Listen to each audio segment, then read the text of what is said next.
friends. Welcome to the Mini Dairy Goat podcast. All things miniature dairy goat. Not too big, not too small, just right. I'm your host, Carrie O'Neill. Join me as I guide you through the enchanting and addicting world of miniature dairy goats. All right, welcome everyone to our first series of the Texas Mini Milker Education Series in conjunction with the Mini Dairy Goat podcast. We are so excited to be bringing you this wonderful education event tonight, but just hold on because this is going to be a continuous series that we're going to at least try to have one every quarter, if not more, to really bring out and educate everyone on a variety of topics related to miniature dairy goats.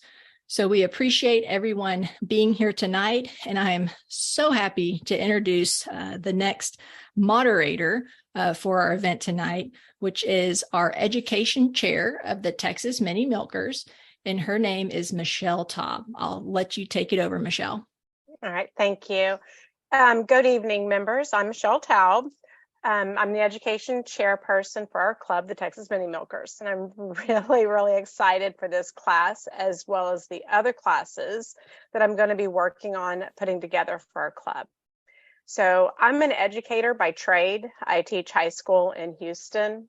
So this is very, near and dear my heart. Let's see here. Sorry, guys, I have a little issue here. Yeah, we're going to just get started, and I want to introduce Cassandra Baldovinos. She's going to be up first. Cassandra, can you please tell us about yourself, your farm, your goals, and what you do with the MDGA? Hi, guys. I'm Cassandra Baldovinos. I'm really excited to do this and share some of my passion for milk testing. I have been raising mini Nubians and Nubians for the past 6 years. We live out in the middle of nowhere in East Texas. I have 6 children, and we kind of got into goats by wanting to have milk for ourselves, cheese, all the fun things, and be a little more self-sustainable. And I ended up buying a trio of mini Nubians that were unregistered and kind of fell in love with them after researching and learning about all the milk stuff and whatnot. And it just kind of took off from there. And I don't remember the year we started Hill Country Mini Milkers, but I started on with the group when they were first created, and now we're Texas Mini Milkers, and I'm involved wherever I can be involved. I help with the calendar, some of the graphics and such, wherever Carrie needs my help. And I'm also, as of this last year, have become the milk coordinator for MDGA, and I'm on the board of directors as well. And that's where I am. So we are going to start with getting started with milk testing from the MDGA side. We'll go over a little of how to sign up, what to do, where to send everything, because that can be a little confusing for new people. Carrie, if you will go to the next slide. So the first thing we like at MDGA for you to do is to start signing up with your lab first. When you send your stuff to MDGA, it's easier on our end if you have all of your paperwork, your certifications, and your lab set up. You need to start with securing a lab. We do have a list of labs on our website. We're working on updating that a little more as well for you. You do not have to choose a lab that is local to you, but there are several that are local and are really good. You need to find the one that fits your situation best. There's different prices, there's different regulations, different rules in place. So kind of fill out which one works for you and stick with that lab. I did find out recently, not all labs will certify you with, if you're using a different lab, they may not certify you as a tester. So you need to find out all this information beforehand when you're working with a particular lab. Your next step is to get certified as a tester. If you're on any plan other than standard, you yourself as an owner will need to be tested. Take the tester test. If you are on standard, you have a tester come to you, so you will not need that. The next step you need to do is to find and certify, if you need a tester for your standard plan, or on any other plan, you have verification tests, so you will need a separate person to come out and test for you.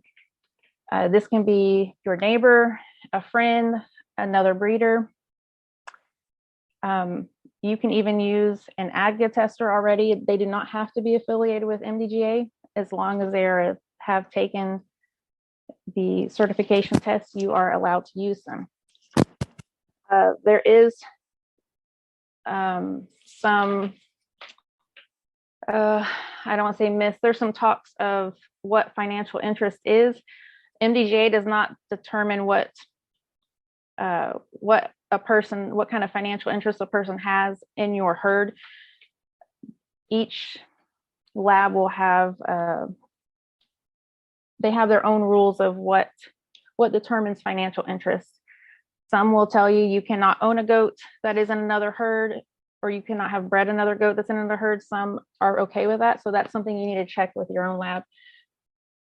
After you've gotten your tester certification and your verification tester certified, you need to get a scale, which we do have a list on the website, which is going to be updated as well. If you go to the National DHI website, they have a list of all the approved scales. You choose your scale. It can be a digital hanging, it can be a non-digital. I believe there are some that are a countertop scale. You have to send that to your lab. Your lab will calibrate it, certify it. They'll put a sticker on it. It is good for 1 year. And then you will send that a picture of that certification to MDGA. So that's the main 3 things that you need to do once you start. When you've signed up with your lab will take care of sending you your testing vials, all your paperwork, and they'll generally help you explain how to fill out all of your paperwork. So after that, you go then to the MDGA site to sign up. If you will switch that, please, Carrie.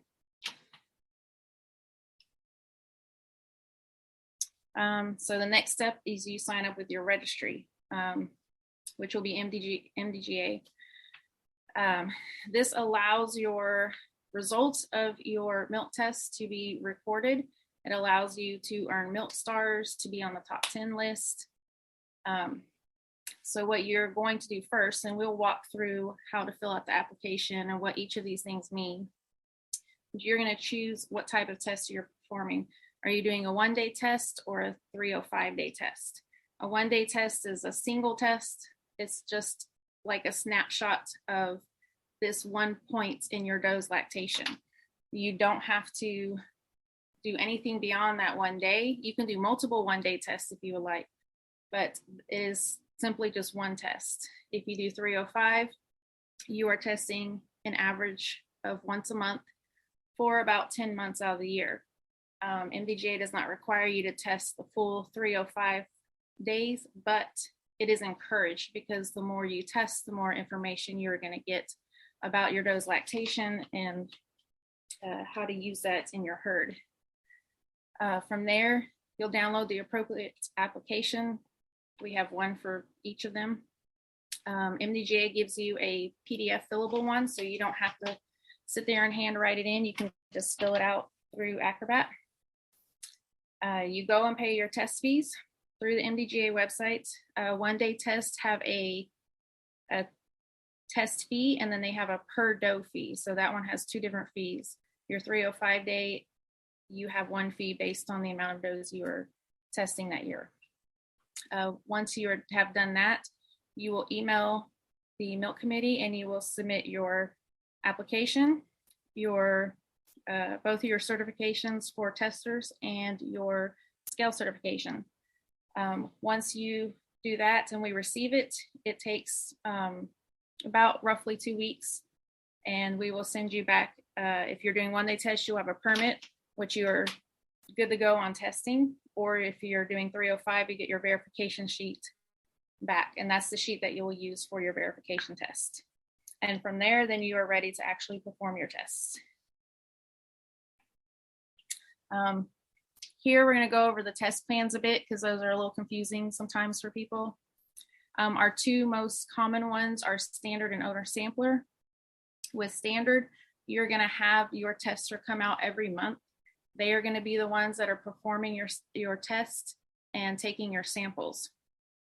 You do not need a verification test for that one, but you do need to fill out the verification form with the heights, and you can send that anytime during your lactation. Owner sampler, you will be the one that weighs and samples your milk every testing. You must be certified as a tester for that, and then you need a separate person to come out at least once during your lactation to do a verification test. And you will do that when most of your herd is between 60 to 150 days fresh. With these two, the only difference is that in standard, you have someone coming out every month. In owner sampler, you are the one doing it, and you have someone come out one time during the year, unless you are required to do a repeat verification. Group is another one where if you have 3 or more friends or herds that want to test together, you can all go in as a group and you all test each other's herds so that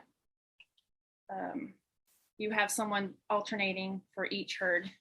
Verification test is required for that as well. Every other month, you are a tester as well as a tester that comes out. You will take turns each month testing. So one month you will test, and next month your tester will come out and test for you, and you will alternate that through your lactation cycle. And AM PM, very similar to every other month. Let's say 1 month in the morning, your tester comes out, you test in the evening, you swap that the next month. Your tester comes in the morning, you test in the evening. We really don't get, we've had group testing, but we usually have a lot of standard and owner sampler. So we don't really have anybody that's done EOM or AM/PM.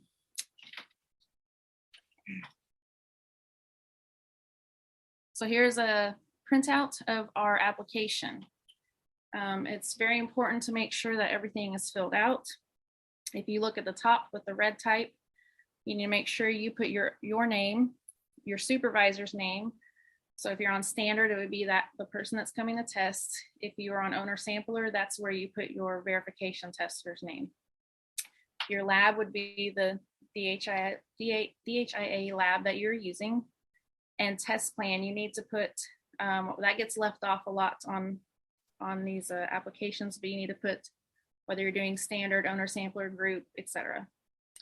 Make sure you have the date you filled out, all of your contact information, and your MDGA number. If you bump down to the blue type, each section you need to put the full registered name of your doe and the barn name. The barn name is simply what you call your doe, her registration, her date of birth, and then all the sire and dam information on there. And you just repeat that for however many does you have. If you have more does, we have a longer application. And the one-day test is very similar to that one. The only difference is you have a fresh date that you need to add on there. Our one-day test, as I said, is a snapshot of a moment in your doe's lactation. These tests are good for someone who just wants to get a star or wants to see components such as butterfat or protein, what they put out, or you just don't have the time or money or to commit to monthly testing or to have someone come out for you. On a one-day test, stars are based on a point system. So a doe must earn a minimum of 70 points to earn a star. Your points, there is a calculation based on the days in milk that she is in, her production pounds, and her butterfat pounds. And then that is calculated, and if you earn 70 points or above, your doe will earn a star. Your one-day test requires 3 milkouts, 12 hours apart. Only the last 2 milkouts count toward your test. So your first milkout, which is usually the evening before, is basically sets the clock. It zeroes her out. 12 hours later, you will milk in the morning. You will take samples and you will write down your weights. Then 12 hours later, you repeat that. One-day tests you can take anytime in their lactation, but you need to keep in mind peak lactation, which is usually around 3 months. And then also the days of milk can affect your score. So you kind of have to balance. Most one-day tests we see are around the 3 to 4 month mark. Once you have finished your test, you take a picture of your filled out sheet and you send that by email to MDGA within 48 hours of your test. Your lab then sends us the test results when they get the results done. They will email us a copy.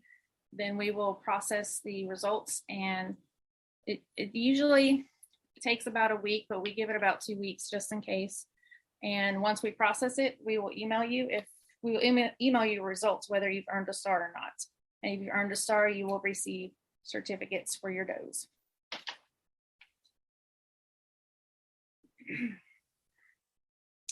So the 305-day test, as we said, is a monthly test over the course of 10 months. This is perfect for those who want to see their doe's lactation and how she performs over the course of that 10-month period.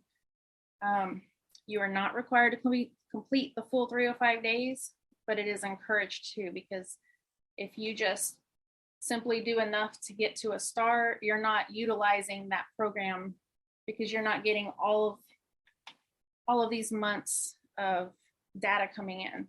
And sometimes things happen. We have a doe that gets sick or mastitis and we have to dry up early, and these things happen. But if you can do the full 305, it's encouraged because you can get a lot of information each month and see, how does she go? Does she peak at 3 months and then quickly drop off, or does she peak and then she has a slow, steady rate till the end of her lactation? All things like this, it gives you a lot of good information. Plus, you get to have at the end of the year the total amount she makes. So, you have a doe, she makes 1,600 pounds, and that gives you a good information on how much milk your doe produces. There is a minimum of 5 tests that need to be performed to earn your doe star on this plan. You will be testing on an average of 30 to 45 days apart. You have a minimum of 15 days. Anything less than 15 days is considered retest. But average tests are usually anywhere between 30 and 45. Your first test should ideally be taken by 30 to 45 days after freshening, but per MDGA rules, you have up until 90 days fresh to get your first test done. You want to get that early information in though. If you've waited 3 months to get it in, you kind of lack that early lactation information, and that's kind of vital to some of your to understanding her lactation. You do have a verification test unless you are on standard plan. And a verification test is similar to the one day. We require 3 milkouts, and you have to have a separate supervisor come supervise your verification test. It should be done when the majority of your herd is 60 to 150 days fresh. I know a lot of people think that everybody has to be in that window of time, but it is the majority of your herd needs to be in that time frame. Just like the one day, you will email a copy of your verification sheet filled out to MDGA within 48 hours of your test. It is very important to make sure that all of your information has been filled out on that test sheet, including heights. We get a lot that are missing heights. When your doe has been marked dry by your lab at the end of the year, you're going to send your dry doe page to MDJ within 30 days. There will be a sheet they will give you. It has your doe's name on the top.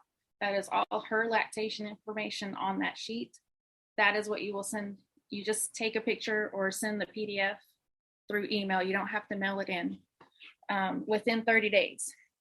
And then once we get that, we process your doe's results within 2 weeks, and you will receive an email with her results. And if she received a star, you will get your certificates.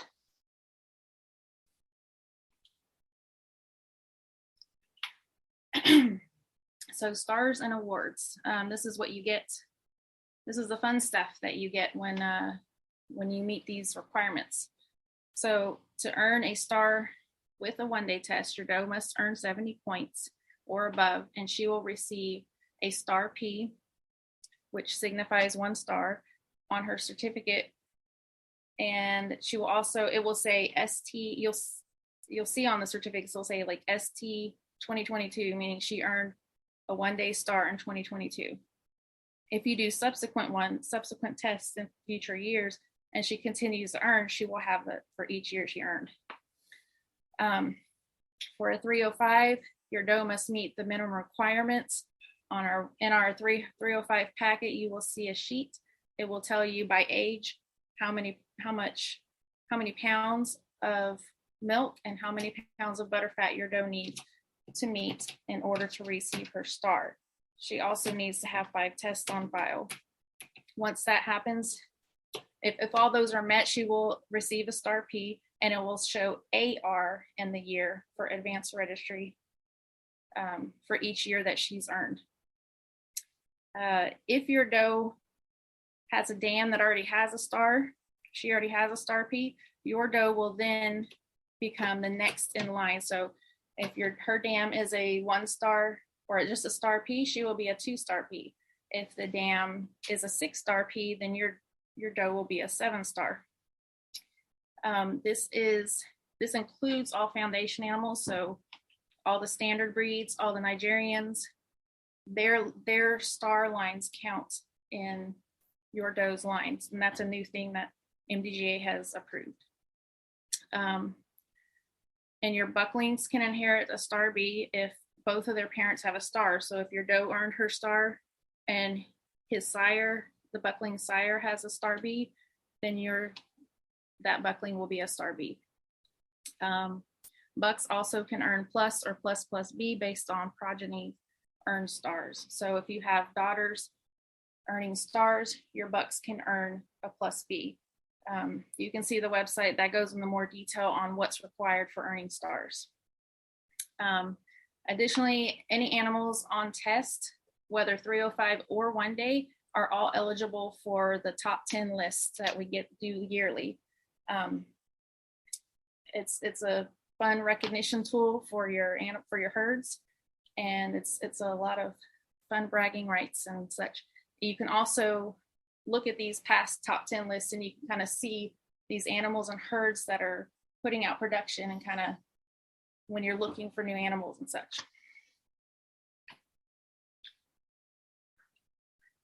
And lastly, how to utilize your data. Earning stars is a fun thing, and it's important, but it's not the only thing to milk testing. You can get a lot of information from, like I said, about learning how your doe performs over a full lactation. You can see if your does are meeting your goals for your herd. Are they milking the amount that you want to milk? Are they, milking a full lactation, or do they kind of peter out early on? Can they do extended lactations? All these things that you have for your herd, you can look at their past lactations and see if this is meeting your goals, as well as their progeny. Are their sons and daughters improving over them and gaining more, becoming closer to the goals that you have? Or are you losing production based on certain breedings?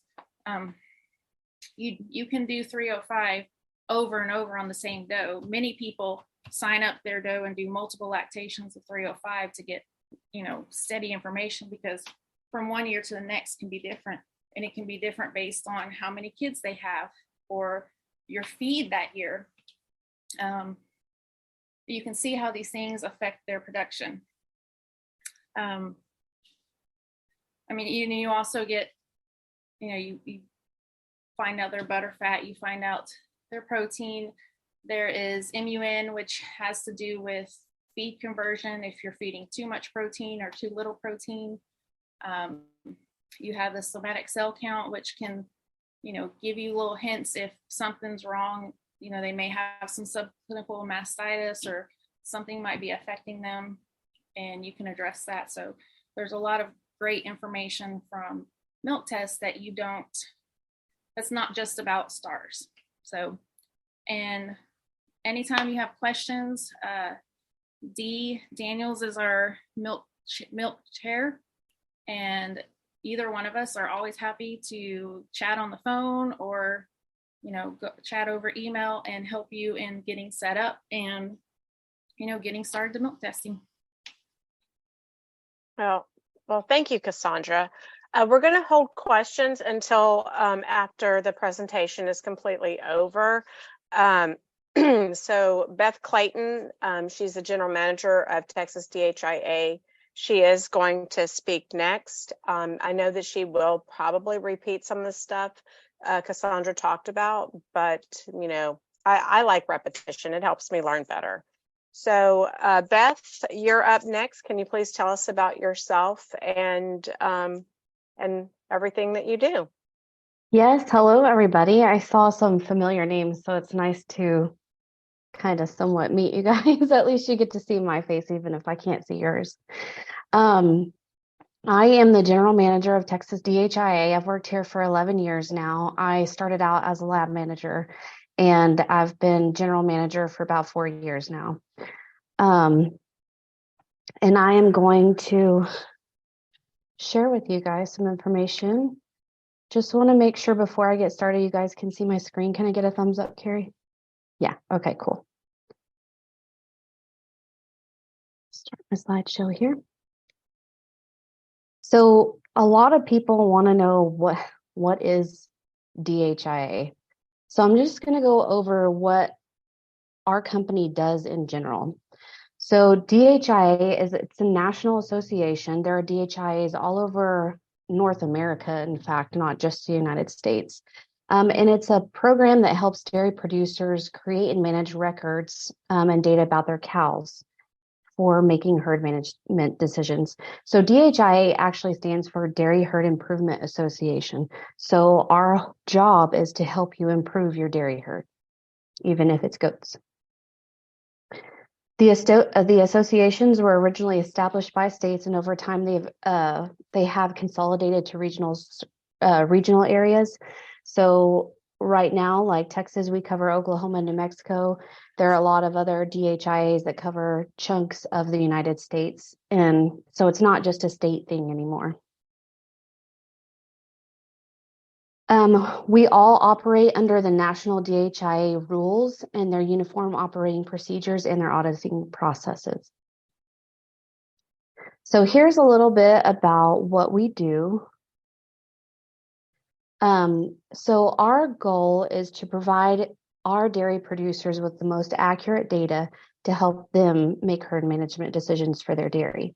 So it starts on the farm. Now, and I'm going to go over this, and this isn't really based on goats. This is the chunk of our business is for cows. So please forgive me. I mean, it's still the same idea for goats, but I do want to just be upfront and just tell you exactly what we're doing. So it starts on the farm, and one of our certified field technicians would collect a milk weight. And this photo here is what's called a milk meter. It measures production in the cow, just like your scales will measure production in your goats. And then a sample is taken for each cow. The samples are delivered to one of our laboratories. We have 2 laboratories. We have one in Canyon, Texas, in the north part of the state, and then we have one in Stephenville, Texas, which is in the central part of the state. The samples are analyzed for components. The data is matched back to the cow, and then the lab sends the data results and reports to producers. The data is then sent off if the farm chooses to process their records, and we'll get into more of that later. The data is cleaned and sent back to the producers with their farm management software. Special reports are mailed to customers. And then the DRPC from there, the DRPC stands for Dairy Record Processing Center. They send that data over to the Council on Dairy Cattle Breeding. And from the CDCB, breed associations and service sire associations can access those records. So now I'm going to show you a bit of what the data flow looks like, because this can be really confusing, especially to someone who's new and you're like, I don't understand what's happening with my data. Where's it going? So let me explain. First, it's going to start on your dairy. You're going to collect milk weights for your does. You're going to collect a sample. Then you're going to send it over to our lab. From there, the lab's going to analyze the data, match the sample back up to the doe, and we're going to send you, the producer, back your reports. We will also send your data at the same time over to the DRPC, the Dairy Record Processing Company. And that data then, they also create reports, just like I mentioned in the previous slide, and they will send those reports directly back to you. A lot of you, I see some of you that are customers of mine, and so like you will get in the mail a packet and it'll be your reports. A lot of them are doe pages that you'll get, or your barn sheet for your next test. Those all come from your DRPC. From the DRPC, they're going to send that data back over to the CDCB. And then from the CDCB, ADGA and MDGA can access your records from there. They can pull down, they have access to be able to pull down records from there, which is pretty cool. So there are 4 major dairy record processing companies in the United States. They are Amelicor, which is in Provo, Utah, Agritech, which is in California, AgSource is up in Wisconsin, and Dairy Records Management Systems, also known as DRMS, is over in North Carolina. So DRMS, if you do decide to work with Texas DHIA, we are 100% always going to sign you up with DRMS, unless you have some sort of specific reason to want to process your herd with another processing center. This is the one that we prefer. The computer programs that we have in our laboratories, everything flows from the computer program over to the DRPC to DRMS, and it's a very smooth and seamless. We can do it with the other dairy record processing companies, but we really prefer to stick with DRMS. We've been using them for a lot of years, and it works really well for our goat herds. So here is how to get started with the 305-day testing. Something that I try to always be upfront about is that we really only work in the tri-state area. So if you are outside of Texas, Oklahoma, or New Mexico, we would be happy to refer you over to another lab. There's a lot of great labs in the United States that would be able to help you. But we have limitations, and those are our limits. So it's pretty easy to get started here. First thing is that Texas DHIA we're only going to work with 2 different test types, and you want to pick the one that works the best for you. So we're going to go over that. First test type that we work with is test type 40, which is owner sampler. This is really, for us, it's the most popular test type that we see. And it's also really flexible because you're not waiting for somebody else to come to your farm. You're able to do a test day whenever you're ready. You test for yourself, and you will still need a verification test once a year from an outside tester. The standard DHIR test, which is test type 20, Cassandra covered some of this, but this is where someone who's outside of your dairy comes to test your herd. chances are that you're going to need to find this person. It can be a neighbor, it can be a friend. We do have, Texas DHIA does have 2 rules about this. First rule is that they have to be 18 or older. And the second rule we put in place because it's something that ADGA requires, and that person cannot be someone who is monetarily involved with your dairy, meaning that you have not bought or sold goats from this person, and this person has not bought or sold goats from you. ADGA considers that a conflict of interest. Also, with the standard DHIR test type 20, you will need a verification test by someone other than your regular tester. I know that Cassandra went over MDGA rules and that you didn't need, if you were doing the monthly 305 test, which is also this test type 20, that you would not need a verification test. We follow ADGA standards, so I'll always try to make sure and tell people you're going to need a verification test, no matter which test type you take. But if most people that we work with, their animals are registered with ADGA and with MDGA. I rarely see people just only registered with MDGA. But if that's the case, we can definitely work with you on that. We provide all the certifications for a tester. So if you want to be an owner sampler, you would just email me. We would take care of that certification. And if you have a neighbor or friend who's going to be doing this for you, we would take care of that certification. There is, Cassandra went over some of this. There's a difference in some star words. I always refer people over to contact ADGA for clarification on that. I have never really been given a solid or clear answer on that, but I do like to let people kind of know up front.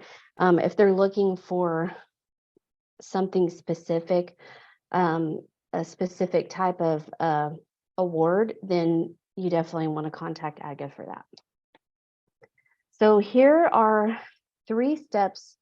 These are steps that I created a few years ago to get people to get started, because honestly, it's pretty easy.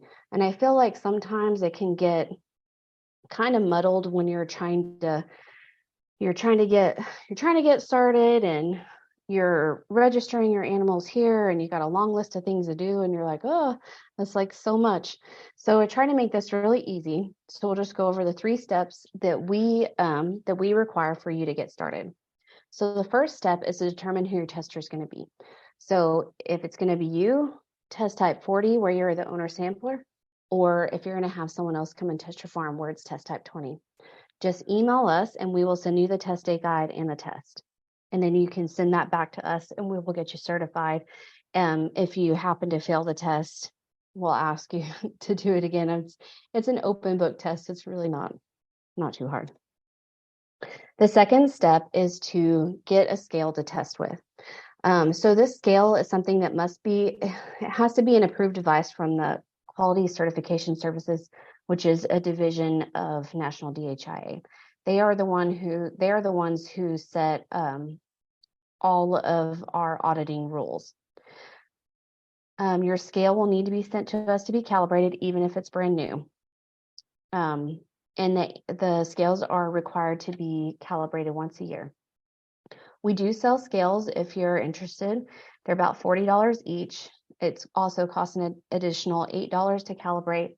There's a $5 accounting fee plus shipping back to you. And then the third step is, once you do those first 2 things, we will send you a package with sample files, paperwork, and your scale, and then you can get started. So we try to make this process as simple as we can for you guys, because I know that there's a lot of other paperwork and things going on in the background. So this page here is an example that I like to send out to people who are starting the 305 day testing. And this, I'm going to kind of go over this, how to fill out your test day paperwork. This first page here has your milking times on it. It has an area for transfer does and for new does. So the milking times, It's kind of right here in the middle of the page. You want to make sure that you're putting when you start your milking and when you end your milking. So if you notice, there are 2 different milking times on here. There's normally an AM and a PM milking. This is something that we really encourage people to do on test day, and there's a reason for that. You do not have to milk your does twice a day, but on test day, we would prefer you to milk your does. The reason is because your does are actually going to give they're going to give more milk in the morning and a little bit less in the evening, but in the evening milking, they're going to give more butter fat, and you're going to have a more accurate sample when you collect them that way. The next section here is transfer does. So a transfer doe, you would fill this section out. A transfer doe is a doe that you have purchased from someone else that was previously on test, meaning that doe was in the 305-day testing or even a 1-day test, but that doe has records on her. So the reason that we fill out this section here is so that when you purchase that doe, all those records now transfer over to you and you have access to that data. So the first thing that you do is I'm going to see if I can get my pointer out here. So you want to fill in the index number.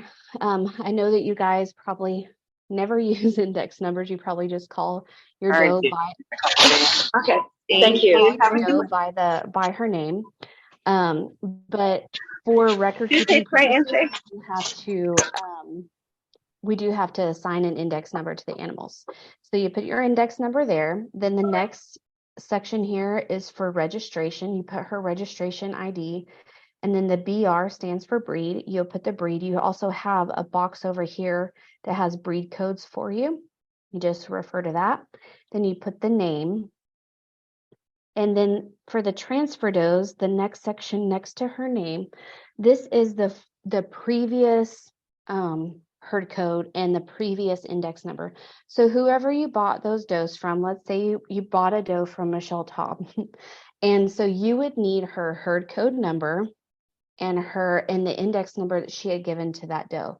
And that way the data flows over. So when you complete your first test day, then when you get your reports, you will see all the previous test day data for that doe, which is pretty cool. At the bottom here is where you put in new does. These are does that doesn't mean they're brand new, doesn't mean that you just bought them. It just means that they're entering the milking herd and that these are the does you're going to test. In fact, I've had some questions before about, well, I have 10 does in milk, but only 5 of them are registered. Do I have to test all 10? No, you don't. You can just test the ones that are registered that you're looking to get your awards for. So you would list those does here. You assign them an index number, same as above, and then you would fill out their registration ID, their breed, name. Then the next part here is really important. You want to also make sure that you have their birthday. You want to have their sire information, the sire's breed, the dam's registration ID, and the dam's breed. You don't have to fill out anything else here. That's the main information that we need.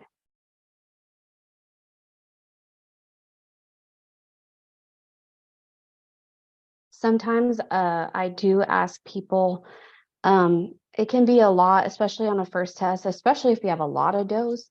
Sometimes I just ask people because it's easier just to send over a copy of their registration paperwork, and then we fill in all the information from there. Now, this next slide here is the actual barn sheet that we ask people to fill out. And so at the top, you have the supervisor's signature. You can, if you're an owner sampler, you would sign it yourself, or your tester signs it. The date of test, and then we'll start down here at the bottom. So the first thing that you want to do is put in your first doe. This one we had assigned number 101 as an index. We put her registration ID right here and her breed. And then we're going to fill in milk weights for both milkings right here. And When you fill out these milk weights, be sure that you're filling these out to the 10th pound. Nothing is counted to the 100th pound. Sometimes I get milk weights with that. It's going to be rounded up or down. So really, the milk weights they're only going to be looking at to the 10th pound. Then you can assign a sample number and then the name of your dough. And then this next section here is pretty important. So we want to know when your dough kitted, or if there's been any sort of status change on her. You can find the status codes on the bottom left of your barn sheet. And I actually have it here on the screen. I made it kind of big. So it shows status codes. Number 2 means kitted, number 3 is dried, and number 5 is left herd. The rest don't get used very often, but we definitely need to know, especially if it's your first test, when each one of your doughs kitted. So you would put a 2 under the status code, and then you would put the date that they kitted. If you happen to dry a dough off, you would put a 3 right there, and then you would put the date that you dried your dough. If you sold a dough, or if a dough happened to die, you would put a 5 in the date that that event happened, and she would no longer be in your herd.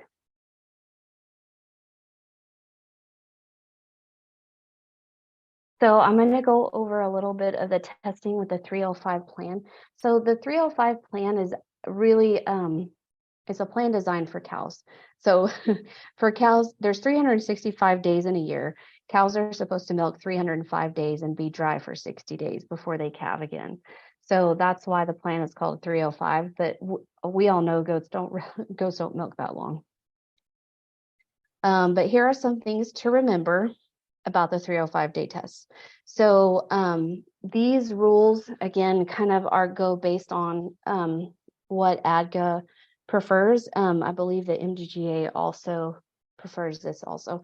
But you really want to have no less than 8 tests in 1 year, plus your dry test. Something I tell people, I have people sometimes sign up kind of late in the year, and they think that it might be too late for them to get 8 tests done. But that's not true. So national DHIA rules state that you can test your herd every 14 days. That's every 2 weeks. So if something happens and you can't get your herd started in the spring when they're all kidding, and then all of a sudden it's summertime and you're like, oh no, I'm only going to be able to milk my does for 2 or 3 more months before I have to dry them all off. I'm not going to be able to do this. I just got to do the 1 day test. Well, it's not really true. You can still do the 305 day test plan. You can test your does every other week. Sometimes we have people join late and they test every 3 weeks, and they're able to get all 8 tests done in 1 year. Also remember that after you've completed your 8 tests, you want to complete a dry test also. That signifies end of lactation for those does. I always tell people also, you don't have to just stop at 8 tests. If you want to do more, the more data, the better it is for you. The better it is for you to manage your does, and if they're performing really well, especially, then the better the data, the better your chances for awards are. That's right. I already kind of covered this, but once you dry off your does, you'll need to submit what's called a dry test to the lab. That's basically just your barn sheet that we showed on the page, on the slide before, and you list under the status code a 3 and then the date that they dried. I also went over this. National DHI minimum test day period is 2 weeks. So if you need to squeeze in some testing, or if you're kind of chugging along and you're like, oh no, they might dry up soon, you can test them every 2 weeks. You'll need a verification test. And the verification test is going to be completed sometime after you have completed 3 test days. It cannot be completed by your regular tester, and it cannot be someone who is financially involved with your dairy. And again, this is kind of like certifying you or your tester. We can certify this person, and they must be 18 years or older. You can send in your verification paperwork in place of your normal paperwork.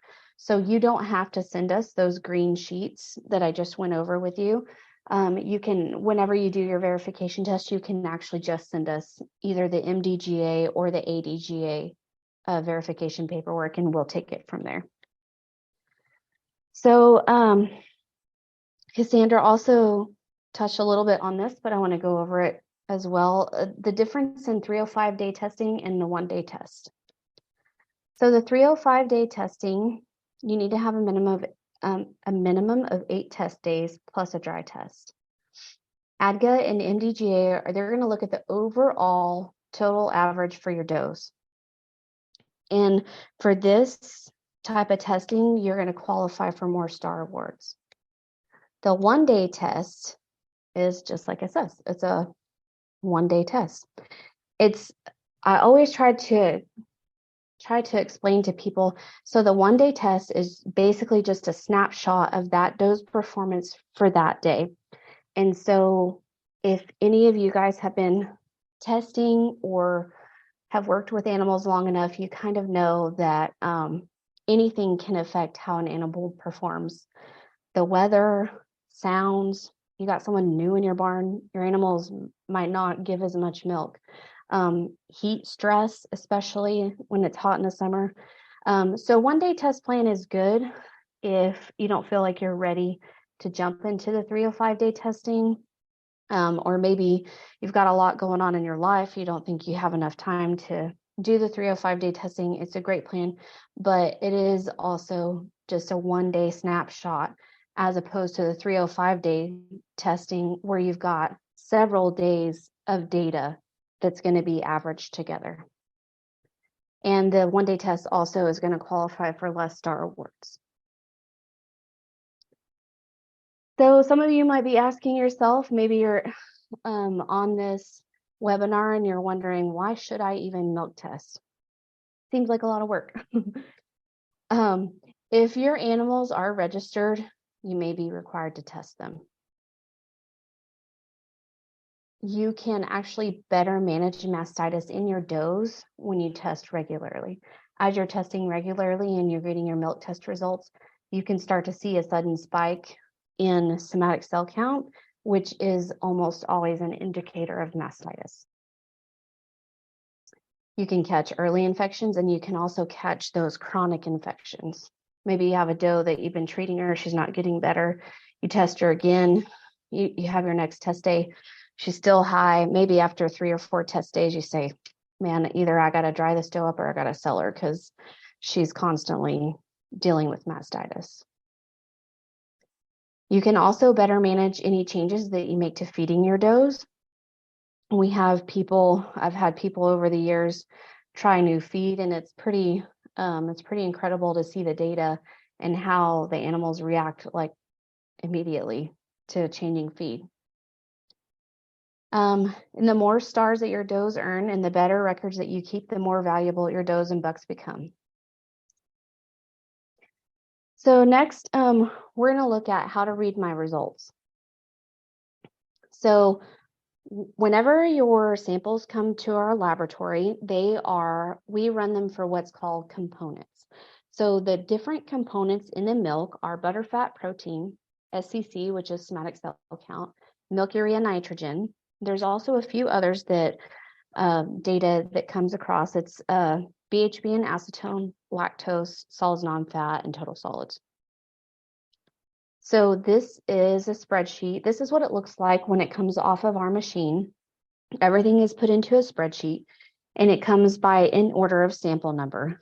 And then we will have all the data that I just listed to you on this spreadsheet. So ADGA and MDGA, and really even you, the main thing that you're really looking for, that you want to look at, is going to be the first 3 columns, which is fat, true protein, and somatic cell. So I don't even know that ADGA or MDGA even looks at somatic cell, but it would be good for you to look at somatic cell, as I mentioned earlier, to better manage your mastitis if you got mastitis running through your herd. So on these results here, you can look at the fat and true protein.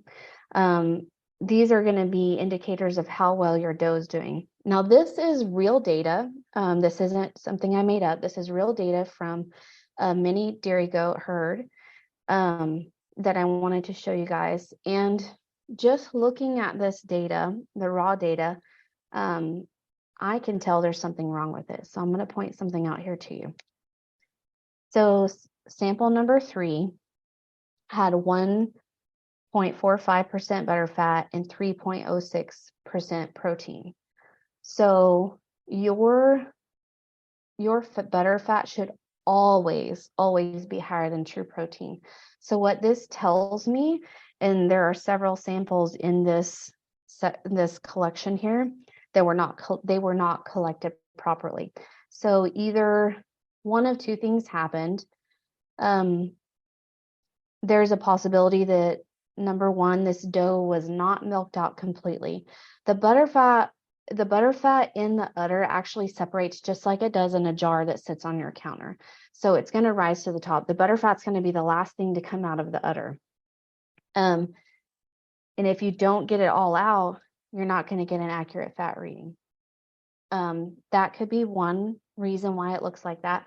The other reason could also be because once the milk was in the pail, it either wasn't stirred or mixed properly. If you don't do that properly, you're not going to get a proper butterfat result. And the reason you want to have good butterfat, number one, it looks better on your animal. Number two, there's no reason it should be inverted. If protein is higher than fat, there's an inversion there. Something is going on, and that is extremely rare for cows and for goats. And then one of the other biggest reasons is that the somatic cell count is actually found in the butterfat. So if you don't get an accurate butterfat reading, you're not going to get an accurate somatic cell count reading. So this example here that I just shared, 1.45% butterfat, 3.06 protein, the somatic cell is reading at 2 million. So chances are this somatic cell result is actually going to be a lot higher.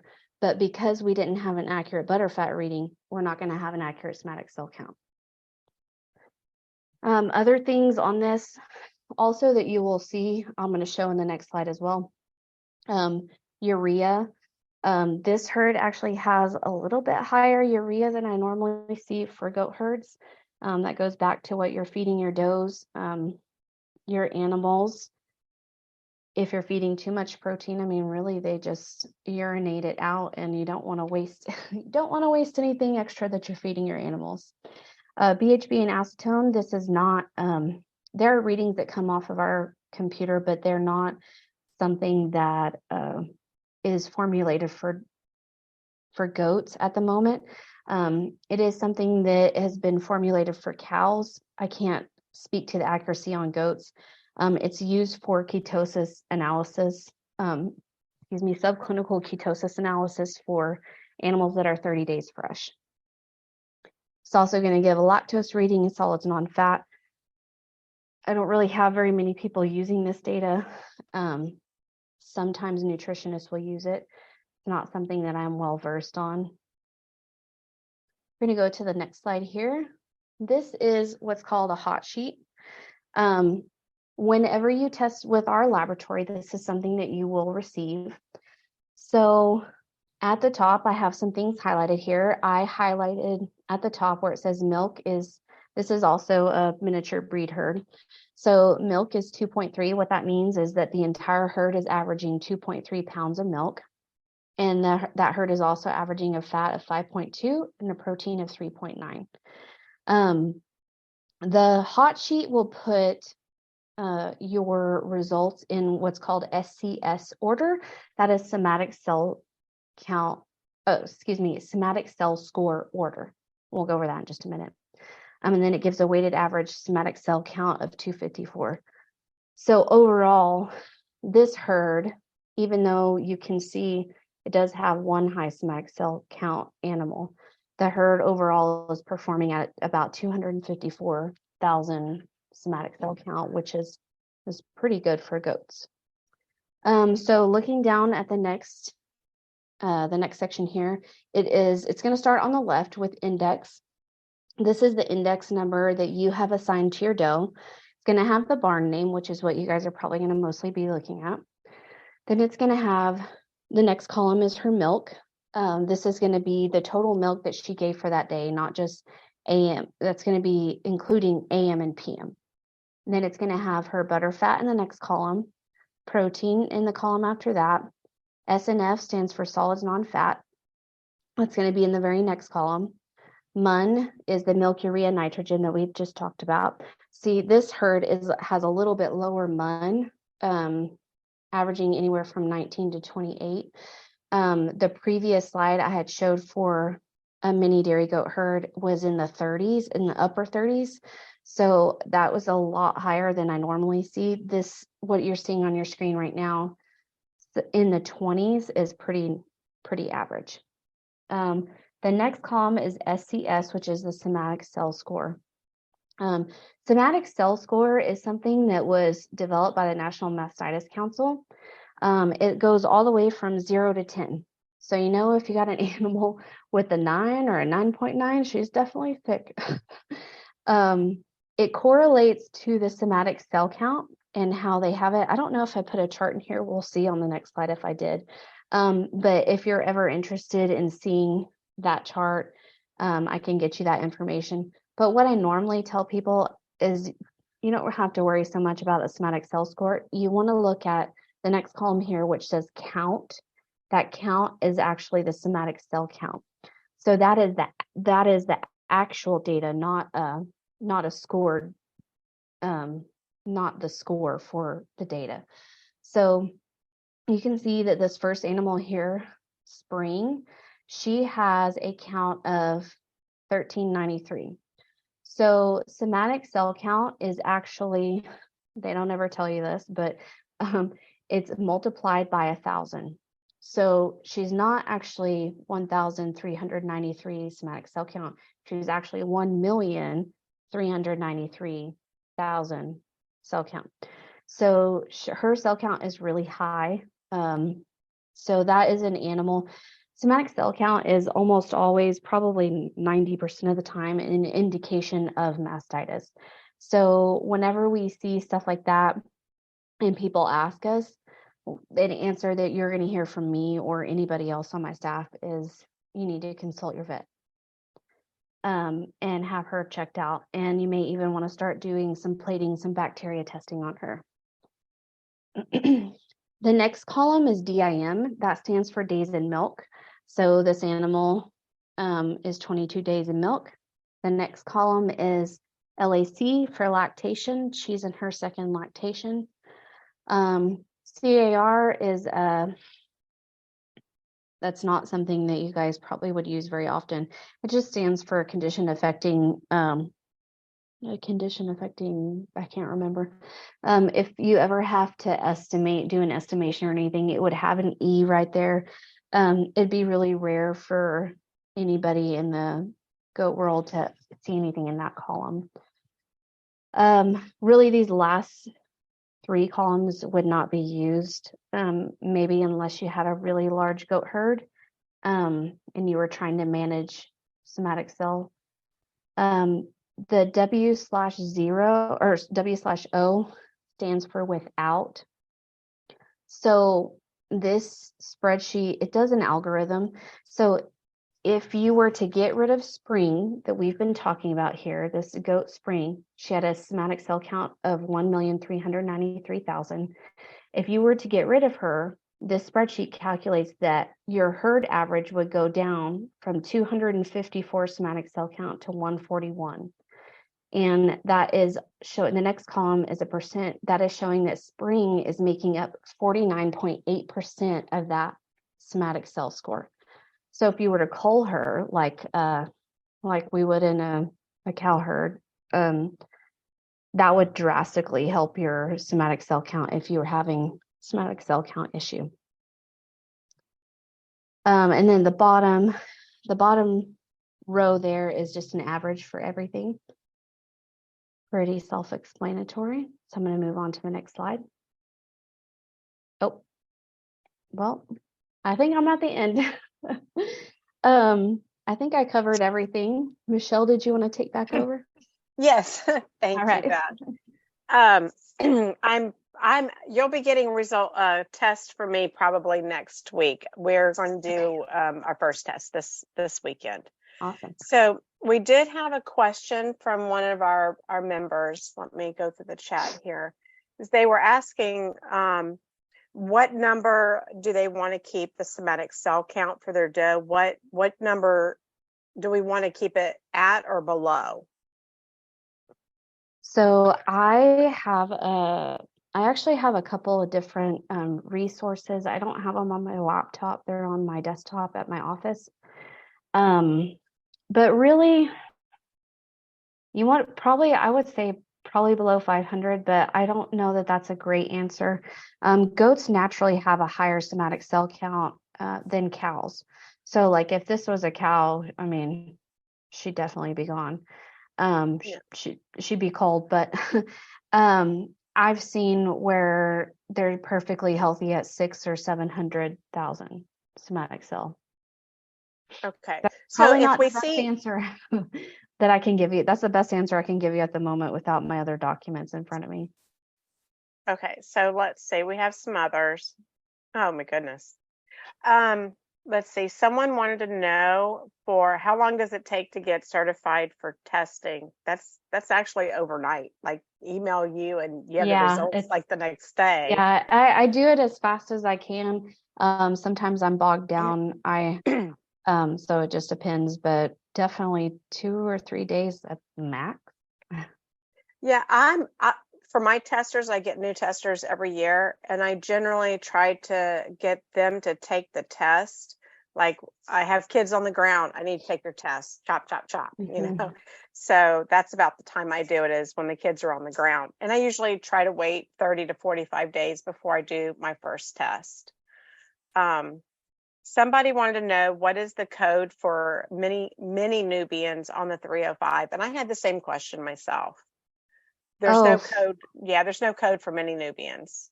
That's a good question. Hang on, let me see if I can get back to my slide. Let me escape out of here.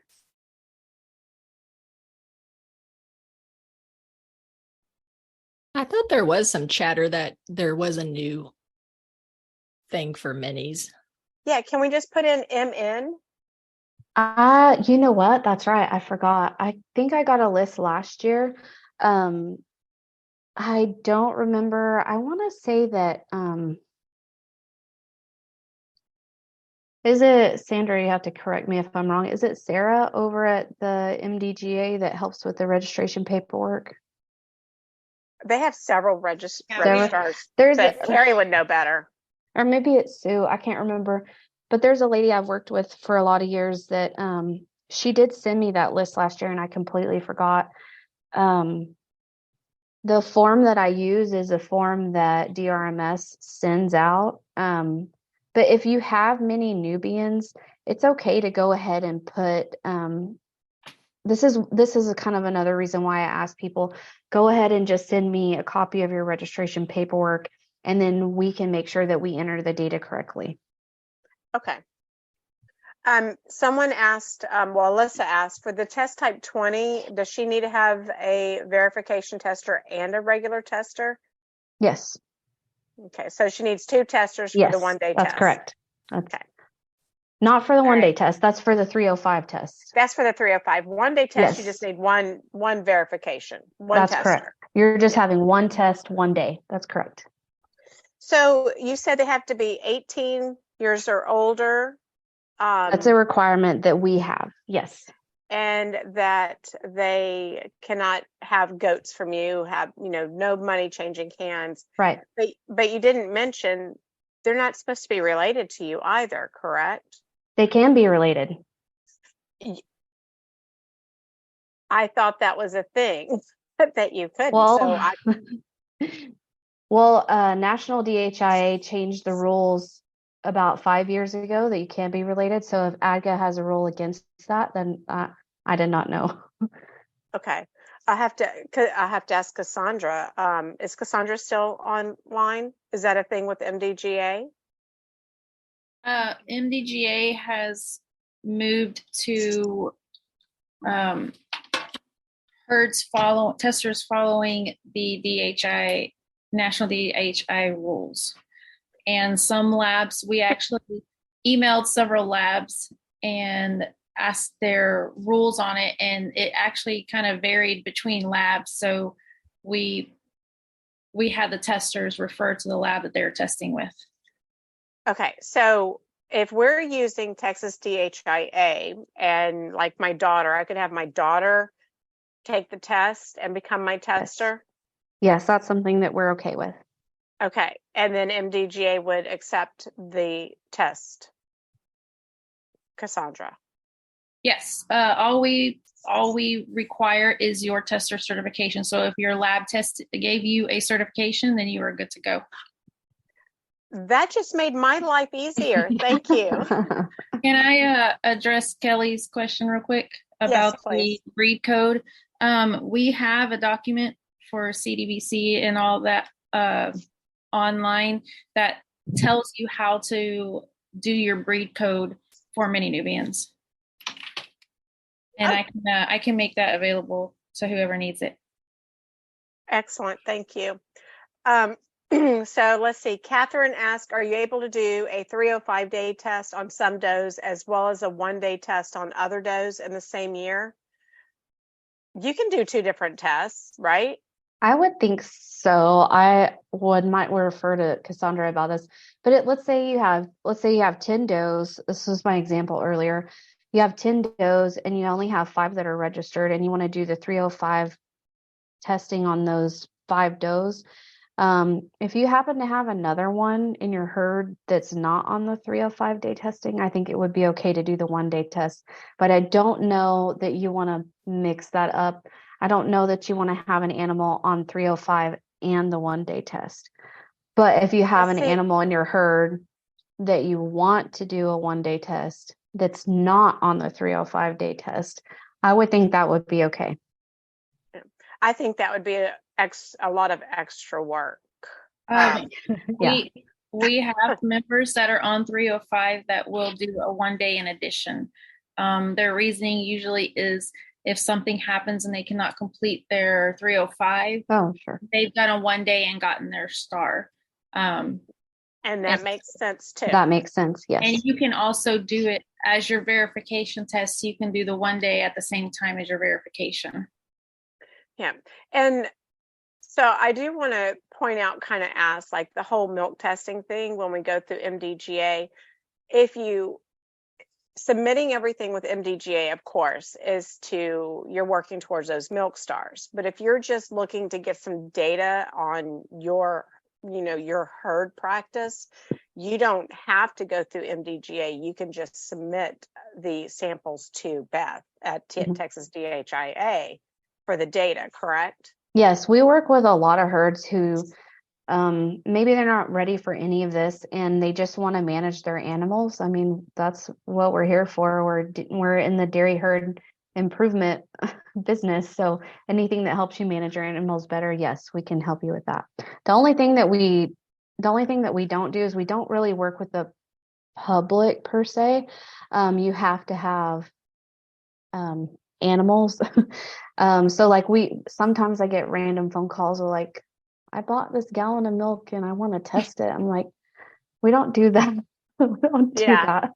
Yeah, that's not, it's ultra pasteurized. It's exactly. Yeah. So Jade asked if the 1-day test is at 70 points for standards. Do you use the same, this is a question for Cassandra, do you use the same formula for 305 that you do for the 1-day test? Is it the same point system? The 1-day is by points. The 305 is by production of butterfat. But it is not, I am not sure what ADGA does as far as their points. I don't know how many, I don't know the qualifications for their 1-day. But for minis, it's 70 points, or Nigerians 55. since MDGA does do Nigerians.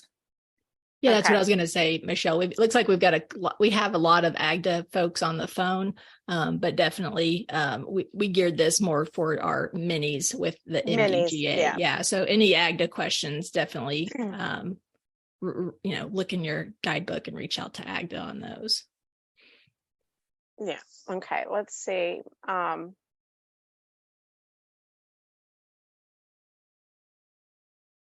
There's a lot of ADGA questions here. So someone's asking, is there any consideration at your lab for making goat-specific testing paperwork, or is there just not enough goats being tested to make it worthwhile?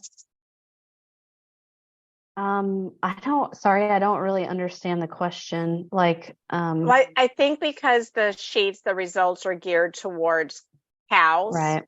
Yeah. Is there in future, will any of the paperwork be geared towards goats? That's a good question. That's an industry question, and that's something that's been discussed at a lot of meetings that I attend.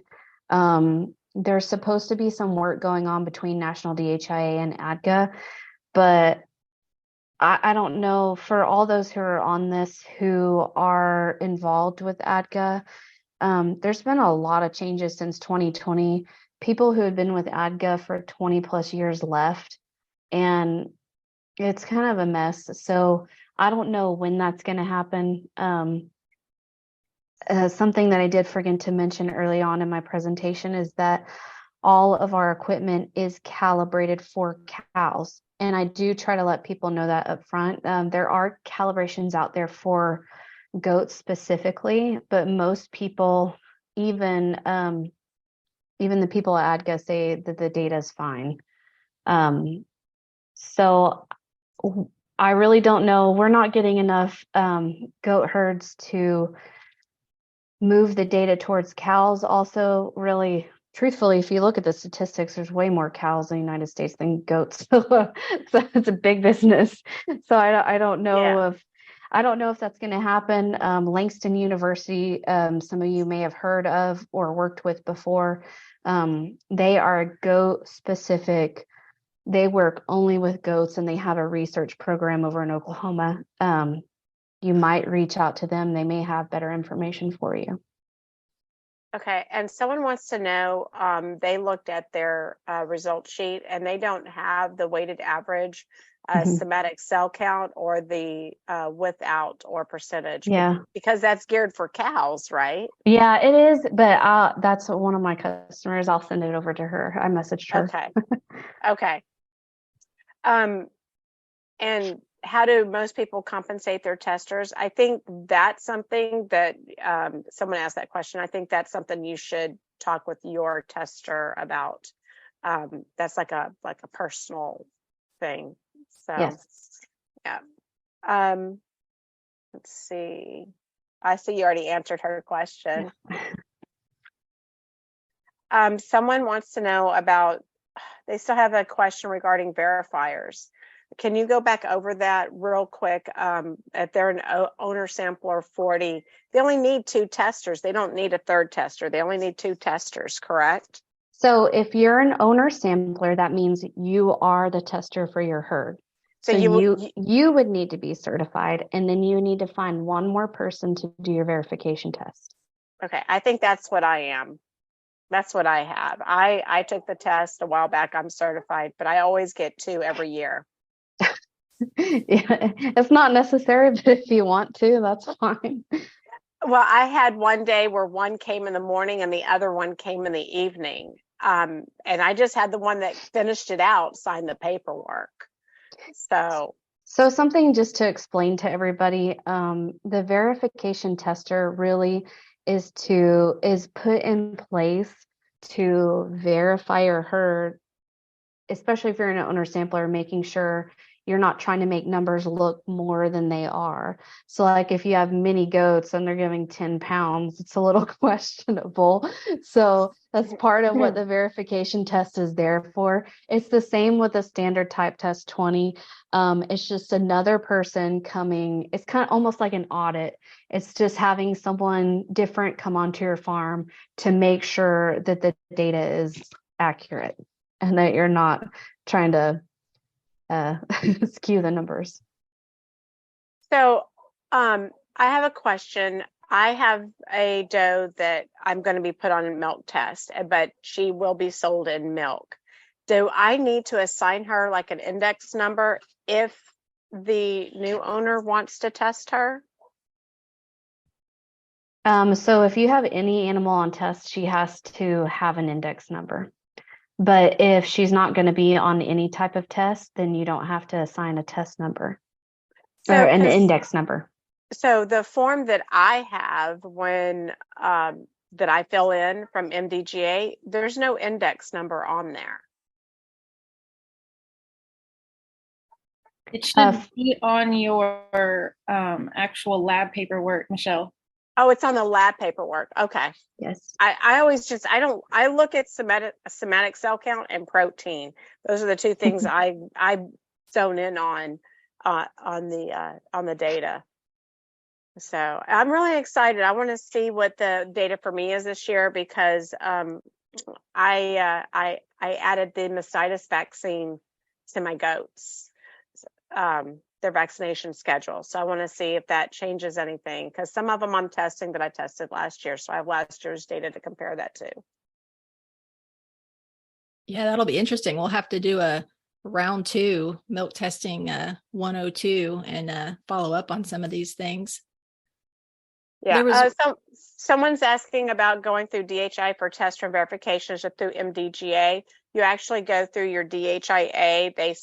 They take a test and submit it. They can scan it and email it to Beth, and she grades it. You know, she's like this. You know, the Wizard of Oz. She does it all, but she submits everything to MDGA, so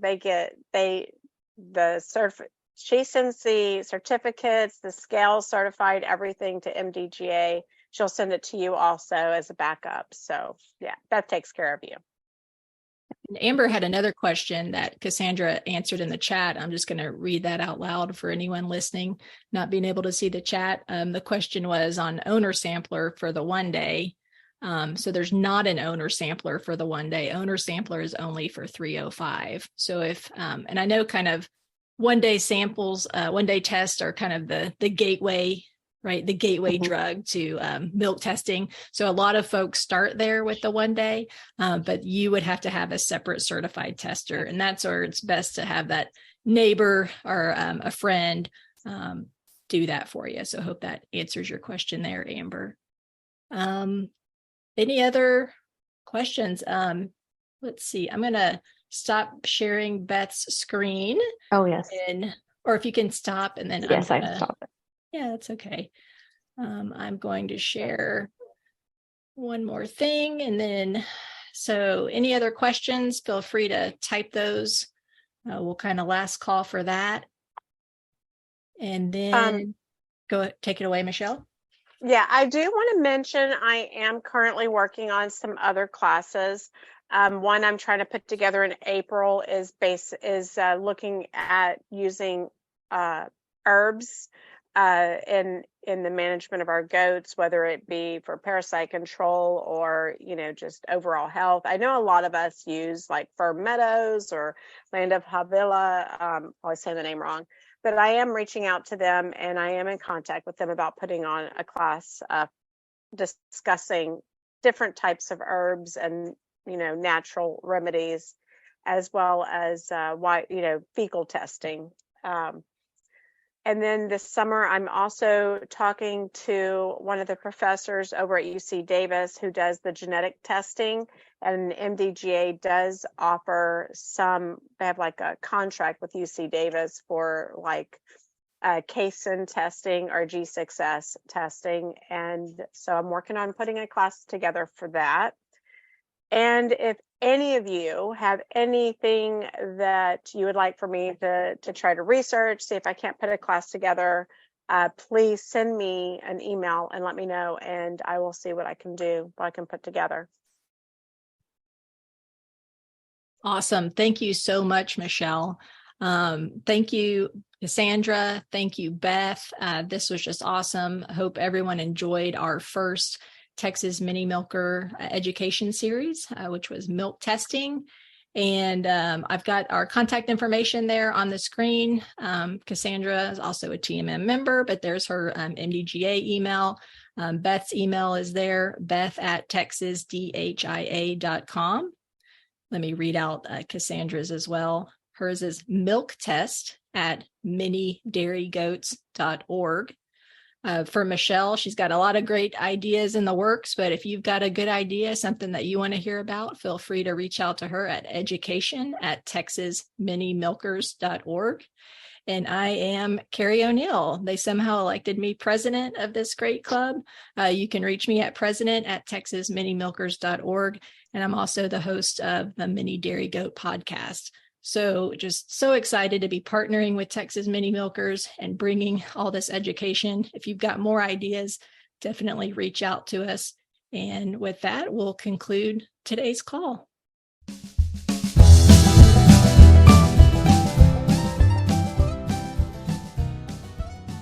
Hey guys, thank you so much for listening to the Mini Dairy Goat podcast. Be sure to subscribe to the podcast for our new episodes. Share the podcast, tell all your goat friends about us, rate and review the podcast, and also you can hit us up on our Facebook page, Mini Dairy Goat Podcast, for more information and show notes. Thank you so much and happy goating.